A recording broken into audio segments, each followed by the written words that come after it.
Andy Katz here with the WCC with a chat with Mark Pope, the head coach of BYU. And Mark, I'm going to go back to the 90s because that's when I was going to BYU Utah games, BYU New Mexico, BYU Fresno, when I was covering the WAC back in the 90s.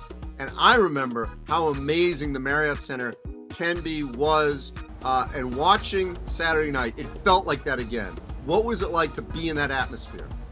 Well, I don't know if I've ever been in a gym exactly like that, and a lot of it had to do with the gym in the moment. A lot of it had to do with the build-up. There were so many things that are beyond your control. It just happened to be senior night. It happened to be against the best team in the country in Gonzaga. We had just worked our way into the top 25 rankings, so there was such growing momentum.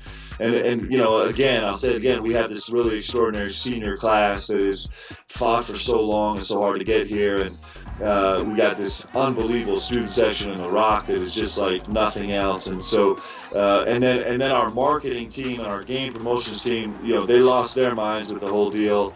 So you put all that together, it was incredibly special, and it was a great night.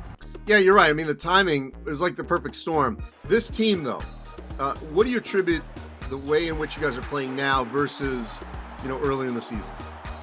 Well, I just think it's a commitment to these players. I mean, it's these players that are doing this, and it's a senior-led team 100%, which I think is becoming more and more rare in college basketball. And and you can take your pick. This TJ Haws is on a tear right now in the last 8 games that is beyond spectacular.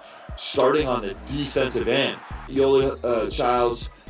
It's hard to imagine him taking a step forward because he's so good already. But I felt like he took a step forward in terms of his decision-making and how aggressive and physical he was in the game, and he was just relentless. And here's a guy who's, basically 30-10 in the game, and I'm talking about his transition defense. And Jake Toolson, one of the purest shooters in the game, just decided he was not going to take a shot inside 27 feet. And, Zach Sellius played with so much heart. It was just inspiring how hard he played.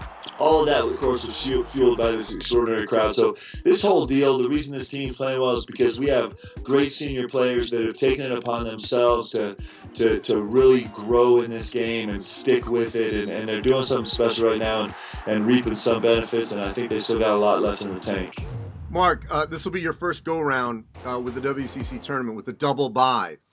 You got one game left. You got to go to Pepperdine. What's your mood right now in terms of ensuring that you are in that position to make sure you get that double bye? We have to find a way to get better. This Pepperdine game is going to be harder than the Gonzaga game was. And the Gonzaga game was harder than Santa Clara that we played Thursday. And it's just how this works. Every game as we go down the stretch run is going to be harder and more competitive. And I do believe one of the gifts of having a veteran group is that they're closer to understanding that if we're not a better team 2 weeks from now than we are today, then we're not going to have a chance to even compete, much less be successful in that tournament. So we got to get better. There's a lot of things that we can do better. We got to work on. With that win, how much stress has been a little bit relieved of not maybe sweating as much Selection Sunday? We are earning the privilege to feel immense pressure. Rather than feeling like, oh, maybe we're safe getting in, I think our guys hopefully are feeling more of the pressure of, maybe we're earning a better seed, and maybe we have a chance to go farther, and maybe we have a chance, that I hope that we're thinking on that, in that frame of mind, because a lot of seasons you're not good enough to earn that pressure, right? And right now these guys are earning a lot of pressure. This Pepperdine game, there's a lot of pressure in this game, and when we get to the WCC tournament, hopefully we've earned even more pressure, and hopefully that's where we'll live throughout the rest of the season. Thanks, Mark. All right, Andy, appreciate you, man.